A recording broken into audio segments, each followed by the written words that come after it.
Bapa di dalam surga, kami berdoa di hadapan Tuhan.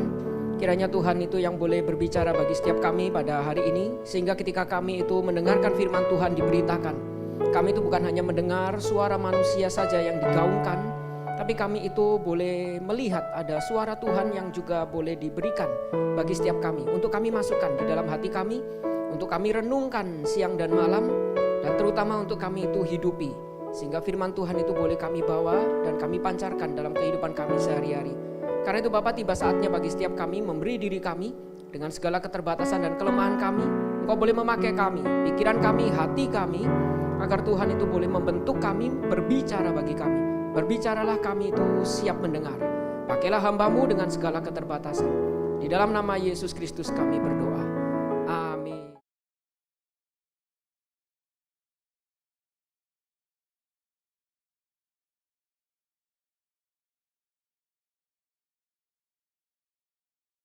Berpeluh gitu ya. Hari ini kita masuk di dalam satu tema, yaitu The Father's Will, dari Lukas pasal 22 ayat 39 sampai dengan ayat yang ke-46.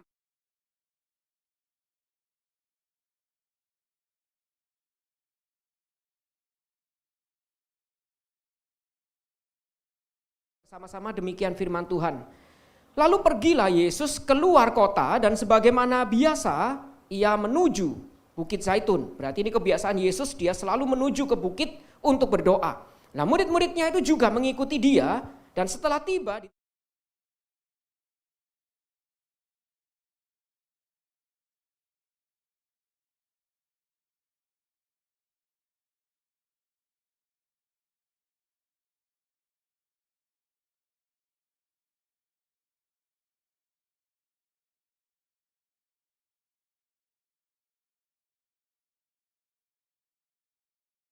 Yesus. Maka seorang malaikat dari langit menampakkan diri kepadanya untuk memberi kekuatan kepadanya. Jadi doa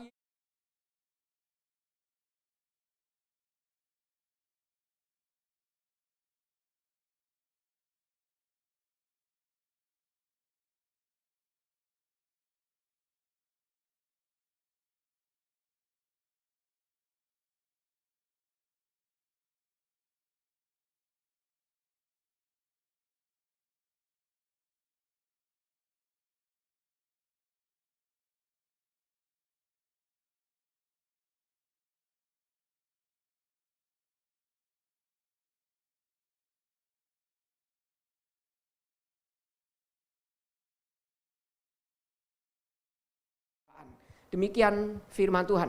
Nah, teman-teman, jika kita melihat di dalam bagian ini tuh menjadi satu, seolah-olah itu percakapan terakhir atau pesan terakhir, pengajaran Yesus terakhir, di mana Yesus itu menguatkan murid-muridnya sekali lagi, karena dia sebentar lagi, sesaat lagi, setelah selesai perjamuan, dia melakukan perjamuan kudus, lalu disitulah dia itu menunjukkan bahwa akan ada di antara kamu ini seorang yang menyerahkan nanti Yesus, mengkhianati Yesus.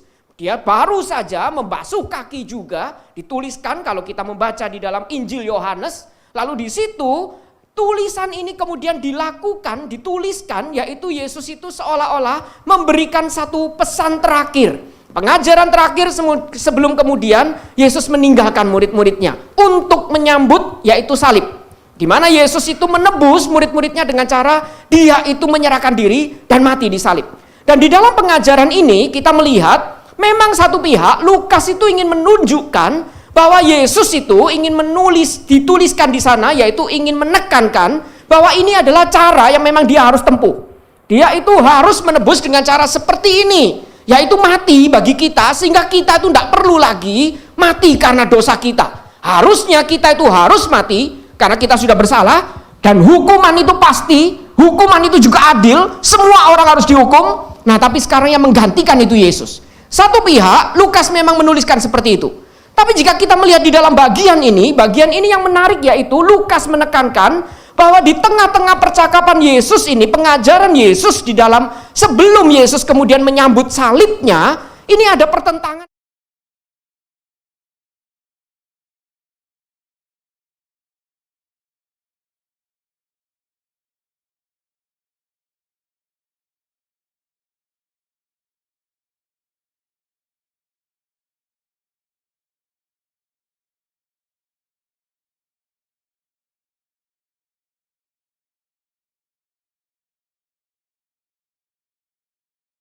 Saya itu dulu misal masuk jadi desainer grafis. Kuliah S1 4 tahun sudah lulus kerja grafis, 2,5 tahun buka kantor desain sendiri, tiba-tiba Tuhan panggil jadi guru.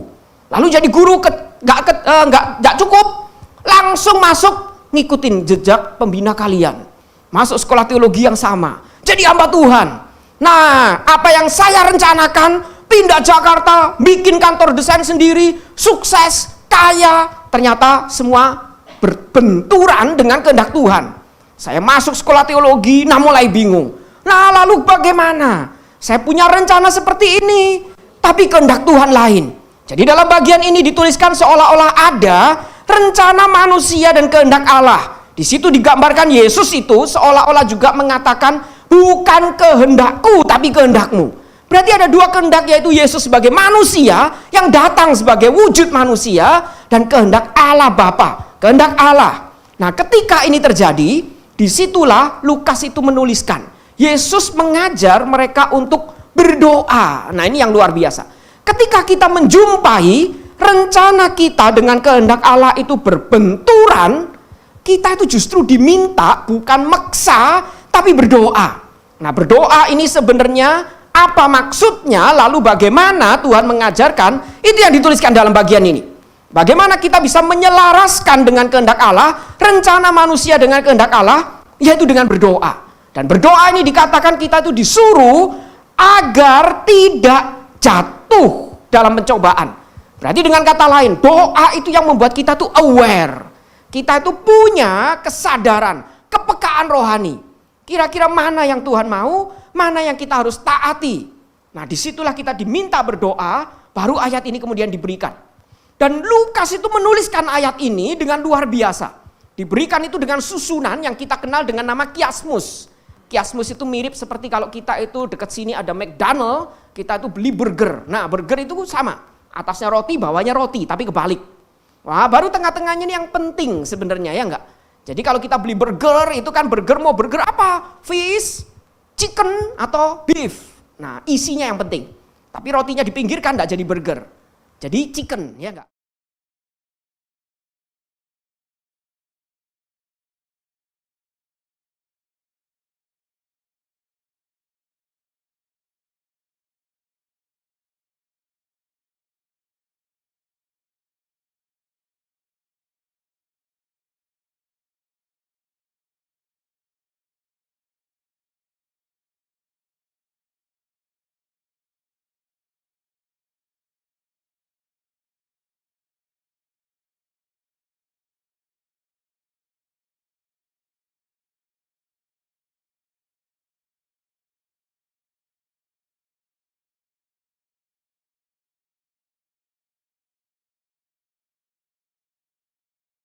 Tapi kebalik.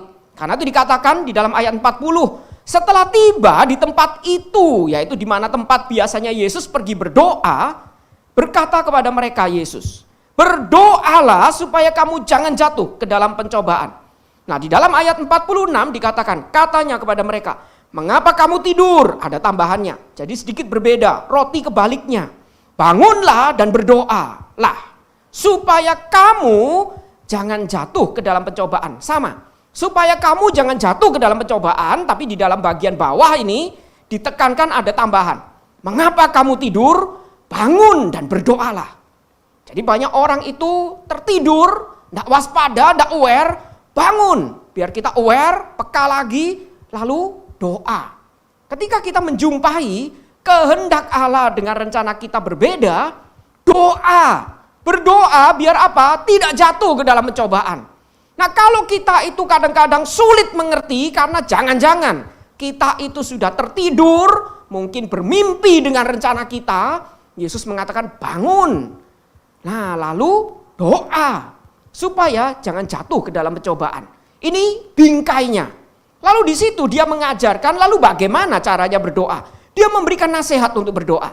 Jadi di dalam bagian B, Yesus itu dikatakan menarik diri dari para murid, berlutut dan berdoa. Ini Yesus memberikan nasihat untuk berdoa, dia dikatakan seolah-olah menjauh, kemudian ia menjauhkan diri dari mereka, kira-kira sepelempar batu jaraknya, lalu ia berlutut dan berdoa.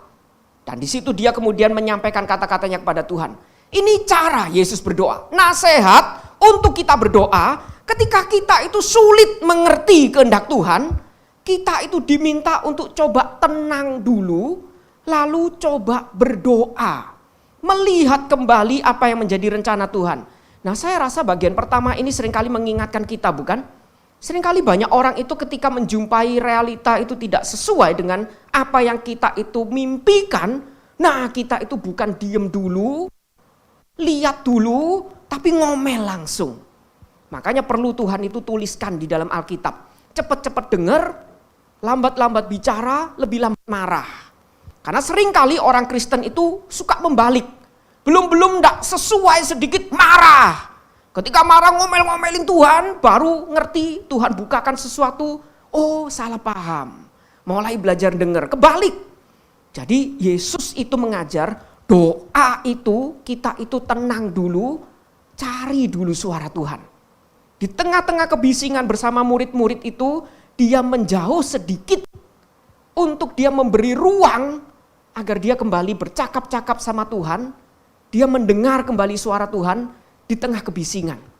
Nah, saya percaya kadang-kadang sulit mendengar suara Tuhan itu bukan Tuhan tidak berbicara pada kita, tapi terlalu banyak suara dalam hidup kita. Saya pernah ada satu anak pemuda itu konseling sama saya, sharing. Nah, saya itu bukan konselor yang baik. Saya itu hamba Tuhan. Makanya dulu waktu saya masuk gereja itu ditanya sama teman saya bebannya apa? Saya bilang konseling, teman saya ketawa. Dia bilang, model kayak kamu konseling. Kalau kamu konseling, orang yang kamu konseling itu bunuh diri semua. Karena kamu itu orangnya model kalau ngomong tuh kayak khotbah, kayak KKR. Bunuh diri semua, kamu bukan konselor, kamu pengkhotbah. Saya rasa benar, karena ini ada satu anak pemuda datang, dia konseling sama saya.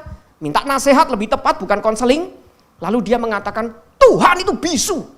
Saya sudah bergumul, kehidupan saya itu tidak berjalan sesuai rencana. Saya sudah doa, sudah berlutut, sudah puasa. Tuhan tidak jawab, Tuhan bisu. Saya bilang sama dia, bukan Tuhan bisu, kamu tuli. Karena sudah ada Alkitab begitu panjang lebar dituliskan bagaimana cara Tuhan kerja. Sudah banyak suara Tuhan di sekitarmu, khotbah dan lain sebagainya. Tapi kamu tutup telinga, ya enggak? Kamu tidak mau dengar. Jadi bukan Tuhan bisu, kamu tuli. Kamu tidak pernah baca Alkitab. Suara Tuhan banyak. Tapi jadiin ganjelan pintu, ya enggak? Baca itu banyak suara Tuhan tuh. Kamu bisa ngelihat bagaimana cara Tuhan kerja. Nah, bagaimana caranya kamu dengar suara Tuhan lagi? Tenangkan diri, jauh dari kebisingan suara yang lain. Coba lihat suara Tuhan lagi seperti apa. Dunia kita ini sudah banyak kebisingan, bukan? Saya waktu mau menyerahkan diri jadi hamba Tuhan itu banyak sekali suara. Nanti besok kamu itu siapa? Kalau mau merit, siapa yang mau meritin? Nggak punya duit, jadi hamba Tuhan duitnya siapa? Siapa mau merit sama kamu? Terus kalau kamu mati, siapa yang nguburin? Saya cuma jawab orang itu, ya hamba Tuhan, ya enggak? Waktu saya merit sama siapa? Wanita, betul enggak? Terus yang resmi siapa? Hamba Tuhan. Terus duitnya dari mana? Mana ada yang mau? Siapa tahu ada yang kejebak, ya enggak? Nah nyatanya bener ada yang kejebak. Nah jadi ada juga yang mau gitu kan. Lalu kalau kamu besok mati, siapa yang nguburin? Ya hamba Tuhan juga. Nah, kenapa kita takut? Tapi suara itu kadang-kadang membuat kita bising, bukan? Suara itu membuat bener juga ya. Besok siapa mau merit sama saya jadi hamba Tuhan? Tapi memang bener, saya dulu desainer. Kalau kenalan sama orang kerja di mana di sini, wah, langsung kayaknya berteman gampang. Cari pacar lebih gampang, ya enggak? Begitu jadi hamba Tuhan. Wah, kerja apa? Hamba Tuhan, minggir semua, tidak ada yang mau berteman. Kecuali pembina kalian, gitu kan. Jadi tidak ada yang mau berteman. Memang lebih susah seolah-olah. Tapi suara itu yang seringkali membuat kita itu belok dari kehendak Tuhan. Terlalu banyak suara yang kita dengar. Suara A, B, C yang semuanya itu berusaha membelokkan kita. Tuhan memberikan teladan, tarik diri, dengar suara Tuhan lagi. Di tengah-tengah kebisingan, cari lagi suara Tuhan. Lalu di dalam bagian berikutnya, nah ini bagian bawahnya yang mirip tapi kebalikannya, memperlengkapi. Dan ini berbicara, Tuhan itu menyuruh bangun dan berdoalah. Pentingnya kita menarik diri, itu bukan menarik diri lalu kita itu jadi seperti seolah-olah mistis. Lalu kita itu disuruh seperti retreat yang gak boleh ngobrol. Dulu saya waktu jadi hamba Tuhan, Itu kita ada retreat hamba Tuhan. Jangan dilaporin ke bekas gembala saya ya. Gitu. Retreat hamba Tuhannya itu silent retreat. Jadi kita diperintahkan retreat itu nyampe situ, gak ada yang boleh ngomong satu patah kata pun, semua mengasingkan diri, semua diem. Jadi kalau kita makan siang pun sudah disediakan di luar, kita keluar gak boleh saling bertegur sapa, kita ngambil makanan, diem, makan, terus masuk kamar lagi, merenung lagi. Saya percaya buat mendengar voice itu bukan berarti harus silent, gak ada voice at all. Karena satu-satunya pembatas voice itu bukan silent, tapi noise. Kita sulit mendengar voice karena too much noise, too much voice itu noise. Musik kalau ndak ada silent, jeda, jadi bukan musik, berisik. Cuma gedobrakan, nyambung, ndak ada jeda. Makanya ada rhythmnya, ada selanya. Kalau ndak ada, itu jadi kebisingan. Nah jadi kita tuh, waduh ngapain pergi retreat, terus suruh diem. Akhirnya saya WhatsAppin teman-teman ngumpul di kamar saya. Wah kita ngumpul itu, wah ketawa-ketawa ngakak-ngakak. Yang satu bilang, iya aku ini disuruh diem padahal lagi masuk angin. Mau ngomong aja susah, mau masuk angin minta tolong gimana. Makanya di kamar ini semua boleh ngomong. Akhirnya yang satu ngerokin, yang satu itu ketahuan sama gembalanya, kita ditegur. Ini hamba Tuhan kayak iblis semua gitu kan. Suruh silent aja gak mau. Lalu saya bilang sama dia, karena yang kita butuhkan bukan silent. Tapi bagaimana kita mencari voice of God di tengah-tengah noise of the city. Jakarta ini kan penuh noise. Jadi di situ kita disadarkan menarik diri ini bukan cuma sekedar kita itu gak boleh ngomong, gak boleh dengar suara apapun. Tapi kita mencari kepekaan di tengah-tengah kebisingan. Makanya dulu saya waktu kecil itu bandel di kelas. Guru saya itu gak belajar filsafat, gak belajar teologi, karena itu dia bodoh kejebak. Dia ngajar, saya ngobrol, dia marah, diam, semua kita diam. Tapi begitu dia ngajar lagi saya bilang, loh Pak katanya suruh diam, kok Bapak boleh ngomong? Tadi katanya suruh diam, kok Bapak boleh? Cuma saya yang boleh. Gak fair dong, kenapa cuma Bapak yang boleh? Wah dia bingung, akhirnya saya dikeluarkan. Nah, tapi lama-lama besok saya jadi guru. Mulai saya sadar, waduh, nanti saya kejebak lagi gimana? Saya ngajar murid saya berisik. Saya mau ngomong diem, nanti saya kena hukum karma gimana? Tapi karena saya sedikit lebih pinter, nah saya ngajar dia ngomong sendiri, saya balik, saya bukan bilang diem, saya bilang berisik. Kamu tahu apa arti kata berisik? Berisik itu terlalu banyak suara. Sehingga kamu tidak lagi bisa mendengar suara saya. Karena itu biarkan saya bersuara biar kamu bisa dengar suara yang memang harus didengar. Nah, bingung menjawab apa ya enggak? Ini guru edan gitu kan. Nah udah dia diam daripada diajak debat sama guru gila, betul kan? Nah jadi diam dia. Jadi Tuhan mengingatkan kita tuh menarik diri bukan mengasingkan diri tidak relevan dengan dunia.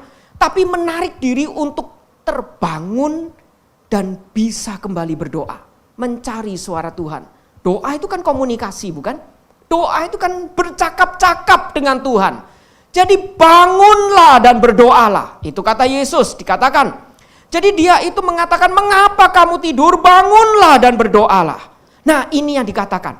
Jadi kita tuh disuruh bangun dan disuruh kembali lagi berdoa. Ia bangkit dari doanya dan kembali kepada murid-muridnya. Lalu bilang mengapa kamu tidur, bangun dan berdoalah. Yesus yang menjauh itu dia bangun, berdoa, suruh murid-muridnya bangun dan berdoalah. Kita kembali aware, kembali cari suara Tuhan di tengah kebisingan. Yang membuat kita tidak lagi mudah untuk mencari, melihat kehendak Bapa. Nah itu bagian B. Lalu bagaimana kemudian kita itu berdoa? Yesus memberikan teladan. Lalu doanya seperti apa? Setelah memberikan nasihat untuk berdoa, menenangkan diri, mencari fokus suara yang benar, lalu sekarang dia memberikan, lalu teladan berdoanya seperti apa? Dia berdoa di dalam ayat 42 dikatakan, ya Bapakku, jikalau engkau mau, ambillah cawan ini daripadaku, tetapi bukanlah kehendakku, melainkan kehendakmu lah yang terjadi. Jadi silahkan kita berdoa menyampaikan apa yang menjadi kehendak kita. Tapi di dalam doa bukan memaksakan kehendak kita, tapi jika engkau mau, kalau tidak mau engkau tetap Tuhan. jadilah padaku menurut perkataanmu. Itu kata Maria. Nah sama juga, bukan kehendakku yang terjadi, melainkan kehendakmu lah yang terjadi. Silahkan sampaikan unek-unek, tapi bukan untuk mengubah kehendak Tuhan, tapi mencari kehendak Tuhan. Cari suara Tuhan untuk apa? Untuk menyelaraskan rencana kita dengan kehendak Tuhan. Nah itu yang harusnya dicari. Itu doa. Karena itu bagian C-nya dikatakan di dalam bagian ayat 44. Ia sangat ketakutan. Di dalam kemanusiaannya dia itu tahu dia akan menghadapi sesuatu yang sulit dihadapi. Dan dia itu makin bersungguh-sungguh berdoa. Nah orang itu kalau sudah tahu hidupnya itu sulit, bukannya kabur tapi datang doa. Cari kehendak Tuhan, selaraskan hidup kita dengan kehendak Tuhan. Nah seringkali orang Kristen kan berbeda. Kenapa kamu sudah tidak pernah datang lagi ke gereja? Iya, lagi banyak masalah, lagi kecewa sama Tuhan.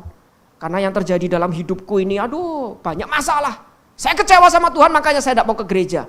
Nah ini orang yang kebalik sebenarnya. Harusnya kita itu makin banyak masalah. Makin tidak ngerti yang dikehendakin Tuhan, datang ke gereja. Cari suara Tuhan. Debat sama pembina kalian. Untuk cari lagi suara Tuhan. Dan hidupi lagi. Harusnya itu, makanya baca di dalam Alkitab. Si Hana, waduh dia itu disiksa sama si ibu tiri, istri kedua, bukan ibu tiri ya, istri kedua. Jadi si selir ini, waduh menindas dia. Lalu dia nangis-nangis, suaminya bilang, wah gak apa-apa segala macam, suaminya gak peka. Ini istri kedua juga gak peka. Akhirnya dia datang ke gereja. Doa. Hamba Tuhannya pun bilang, kamu mabok ya, kurang ajar kan. Nah terus kita mau gimana, mundur? Enggak, dia tetap doa. Dia cari suara Tuhan. Sampai Tuhan jawab. Nah ini cara doa. Nasihat untuk berdoa, kita itu menarik diri, cari suara Tuhan di tengah-tengah kebisingan. Lalu bagaimana teladan untuk berdoa? Doa bukan memaksa kehendak Tuhan sesuaiin kehendak kita. Tapi doa itu untuk mencari agar kita bisa menyelaraskan diri dengan kehendak Tuhan yang sulit kita mengerti. Kita tuh bisa melihat, oh ini kehendak Tuhan, ikuti. Ikuti. Kita tidak bisa mengubahkan Tuhan, ya ikuti. Itu kata pengkhotbah. Kita tidak bisa meluruskan yang Tuhan bengkokkan. Yalah kalau gitu bagaimana? Nikmati saja. Ngapain kita itu debat sama sesuatu yang kita tidak bisa ubahkan. Sudah ngerti tidak bisa diubahkan, terus pengen diubahkan. Capek sendiri. Karena itu muncul satu doa yang terkenal dari Reinhold Niebuhr. Tuhan berikan aku keberanian untuk mengubahkan yang harus aku ubah. Berikan aku ketenangan untuk menerima yang memang tidak bisa diubah. Tapi lebih penting beri aku hikmat agar tahu mana yang harus diubah, mana yang tidak harus diubah. Itu doa. Lalu baru di situ ada jawaban doa. Ini yang luar biasa. Ini teladan yang Tuhan itu berikan bagi kita. Tenang, di dalam doa itu Tuhan juga bukan sekedar memaksakan kehendaknya, tapi dia sedang mewujudkan rencananya. Dan kalau ada rencananya itu yang sulit kita jalani, dia akan memberikan penolong untuk memampukan kita. Karena itu di dalam bagian ini bagian sentralnya dikatakan, maka seorang malaikat dari langit menampakkan diri kepadanya untuk memberi kekuatan kepadanya. Setiap kita yang sulit mengerti kehendak Tuhan, cari, selaraskan. Tidak mudah. Akan ada Roh Kudus yang memampukan kita. Kurang apa lagi? Kurang apa lagi yang diberikan? Karena itu bagian ini mengajarkan kita sebenarnya kita tuh disuruh terus mencari. Doa itu untuk mencari kehendak Tuhan. Dan ketika cari, sudah tahu, kita selaraskan diri. Cari sampai dapat, lalu kita tahu kehendak Tuhan, selaraskan diri dengan kehendak Tuhan. Nah ini yang harusnya terjadi, bukan? Tema kita Father's Will. Father's Will ini kan will-nya L-nya 2, bukan wanita idaman lain gitu kan. Wanita idamannya lain papaku gitu, bukan. Father's Will, kehendak ayah, kehendak bapa. Nah saya bayangkan kalau misal seorang anak minta sesuatu yang tidak sesuai, saya tidak mungkin kasih. Tapi saya tidak kasih itu bukan berarti jahat. Yang perlu dia lakukan adalah dia harus terus bercakap-cakap biar dia tahu kenapa saya tidak kasih. Sehingga dia tahu alasannya, dia bisa menyelaraskan diri. Saya kasih contoh. Anak saya misal masih SD kelas 5, dia bilang, "Pak, aku mau motor. Papa punya motor, aku mau naik motor ke sekolah." Lalu saya bilang, "Enggak, jahat. Papa ini hamba Tuhan tapi anaknya minta, cuman pinjem motor, enggak dikasih. Papa jahat." Bisa enggak ngomong seperti itu? Enggak bisa. Saya bilang, "Bukan papa jahat, kamu goblok," gitu kan. Jadi kamu yang diem dulu harusnya. Berarti yang dia harusnya lakukan apa? Diem dulu, lalu coba pikir lagi. Kenapa papanya enggak kasih? Karena belum bisa naik motor. Kalau dikasih justru itu papa yang jahat. Baru naik goleng dia. Enggak berhasil, enggak goleng pun dia akan membuat orang lain goleng, ya enggak? Dengan motor yang dia belum bisa kuasai, SIM aja belum dapat. Jadi dia mulai tahu, iya, belum saatnya. Kadang-kadang kehendak Tuhan itu belum dikasih karena bukan tidak, tapi belum saatnya. Semua itu kan harus gitu kan? Yang kita minta tepat, saatnya tepat baru bisa jadi. Orang pilih jodoh juga sama. Dapat orang yang tepat, saatnya belum tepat, enggak akan jadi. Ketemu the right person, tapi masih SD. Ya sana merit, ya enggak? Ya pasti berantakan. Tapi saatnya sudah tiba. Sudah setengah tuir gitu kan. Sudah siap merit, tapi orangnya enggak tepat. Akan sengsara. Orangnya tepat, waktunya tepat, baru indah. Itu yang Tuhan itu ajarkan. Cari sampai tahu, lalu serahkan diri. Karena di dalam bagian ini ada satu orang bernama N.T. Wright itu mengatakan, bagian ini tuh kita diingatkan mirip seperti orang daki gunung. Daki gunung itu kalau medannya itu berat, dia itu harus pakai tali, disambungkan satu dengan yang lain itu untuk agar biar lebih aman. Tapi satu orang yang berbuat kesalahan jatuh, dia bisa jadi nyeret temennya. Satu pihak untuk keamanan, tapi ada satu orang jatuh, semua ikut jatuh. Karena itu Tuhan bilang, bangun, berdoalah. Agar kamu tidak saling seret, justru kita bisa saling menguatkan. Nah itu dong harusnya komunitas. Kita berdoa, saling menguatkan. Tapi saya tahu itu tidak mudah. Karena itu perlu dengar suara yang benar, perlu saling ngingetin. Saya tutup dengan satu ilustrasi. Nah ilustrasi ini memang saya ambil itu, kita tuh juga sesuaikan dengan yang menjadi kisah nyata sebenarnya. Ada seorang bernama Charles Blondin, itu di Niagara tahun 1859. Dia itu di atas Niagara Fall, itu sejauh kurang lebih 335 meter. Dia itu jalan kira-kira seperti foto ini. Jadi dia jalan itu di satu tali, dan dia jalan itu pakai tiang. Sebelum dia jalan nyebrang di Niagara itu, dia sudah berkali-kali tunjukkan ini orang memang sangat ahli. Ini salah satu pelopor orang itu akhirnya nyebrang air terjun Niagara. Dia yang pertama mempelopori. Dia tuh berkali-kali nyoba nyebrangin gedung tanpa pengaman. Bisa, ahli sekali orang ini. Dia tuh bisa nyebrangin, bahkan dituliskan. Dia tuh nyebrang karena saking jauhnya di tengah-tengah itu dia bisa duduk tiduran dulu. Capek, istirahat. Lalu bangun lagi, jalan lagi dia. Ahli, gak pernah jatuh. Ya kalau jatuh gak pernah bisa lanjutkan lagi, ya enggak? Jadi dia gak pernah jatuh, bolak-balik sangat ahli. Nah suatu saat dia kepingin mencoba menyeberangi air terjun Niagara. Nah dia nyebrangin, percaya gak aku bisa nyebrang? Percaya, karena sudah sering dengar reputasi dia selalu berhasil. Aku akan tunjukkan aku menyeberangin ini. Wah dia nyebrang. Lalu berikutnya dia bilang, aku mau nyebrang balik. Percaya enggak aku bisa nyebrang lagi? Percaya, kalau gitu aku minta volunteer untuk aku gendong. Nah, siapa yang mau? Anak siapa yang mau untuk saya gendong? Nyebrang lagi. Langsung semua diem. Tiba-tiba semua pura-pura enggak denger. Sibuk masing-masing. Katanya percaya. Ketika kita percaya, ketika kemudian ditantang seperti itu, diem. Nah ceritanya dia akhirnya tidak berhasil, ada orang yang mau. Yang dia gendong ini manajernya. Tapi saya coba kembangkan cerita ini. Jadi ada orang itu ditanya siapa yang mau ikut, anaknya siapa. Tidak ada yang mau. Tiba-tiba ada satu anak muncul, saya mau coba. Wah gila ini anak siapa?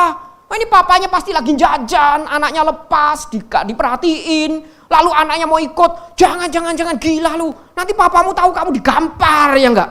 Jadi jangan, tapi dia bilang, saya tetap mau. Saya percaya dia bisa nyebrang. Kita sudah tahu reputasi dia, saya percaya dia bisa lakukan. Dia tetap nekat, akhirnya dia digendong, nyebrang. Wah, semua deg-degan. Ini papanya mana? Papanya enggak perhatiin, mungkin main handphone. Anak ini diajak nyebrang. Begitu sudah sampai di seberang, wah ternyata berhasil. Semua tepuk tangan. Lalu yang diwawancarain bukan yang nyebrang tapi anaknya. Kenapa kamu anak kecil bisa begitu berani? Dia jawabannya cuma satu, karena dia bapakku. Kenapa dia bisa berani? Karena itu papaku. Aku tahu kalau dia ngomong bisa, dia tidak mungkin tipu. Karena itu aku mau. Nah, ini gambaran setiap kita, bukan? Setiap kita ngomong percaya sama Tuhan, begitu kehendak Tuhan mulai sedikit beda, kita tidak percaya lagi. Kita mulai meragukan. Kita mulai menjauh dari Tuhan. Tapi bukan menjauh untuk cari suara Tuhan, menjauh untuk cari Tuhan yang lain. Maukah kita mempercayakan diri? Karena dia bapak kita, tidak mungkin nyakitin kita. Dia tahu yang terbaik. Percayakan diri, selaraskan kehendak. Tidak mungkin dia menipu kita. Anak itu berani karena dia bilang, itu papaku. Tidak mungkin dia kecewakan aku. Dia pasti akan pertaruhkan semua untuk aku bisa selamat sampai di seberang. Semua diam. Semua tahu. Saya ngomong percaya tapi tidak berani mempercayakan diri karena dia bukan bapakku. Kalau Allah itu bapak kita, jangan cuma percaya. Percayakan diri kita kepada rencananya. Ikuti rencananya, genapi rencananya. Mari kita tundukkan kepala, kita berdoa. Mari kita sama-sama renungkan. Sudah berapa lama kita ini mengenal Tuhan dan kita mengatakan dengan lantang, saya percaya Tuhan. Tapi berapa banyak kita itu mempercayakan diri, hidup kita kepada Tuhan. Dan mari kita sama-sama menenangkan diri kita dan kita mulai bertanya, kenapa saya seringkali sulit mempercayakan hidup kepada Tuhan yang saya panggil Bapa? Apalagi ketika rencana saya tidak sesuai dengan kehendak Tuhan. Mari kita ingat-ingat apa yang membuat seringkali kita tuh jatuh, tidak lagi bisa percaya, mempercayakan hidup kita kepada Tuhan. Dan mari kita berkomitmen, bagaimana agar kita boleh kembali mencoba mempercayakan diri kepada Tuhan. Hari ini kita diajar untuk coba cari suara Tuhan, menghidupi suara Tuhan, menyelaraskan diri. Bagaimana agar saya bisa melakukan ini semua? Kita tenangkan diri lalu nanti saya akan tutup dalam doa. Kita berdoa masing-masing, pribadi lepas pribadi.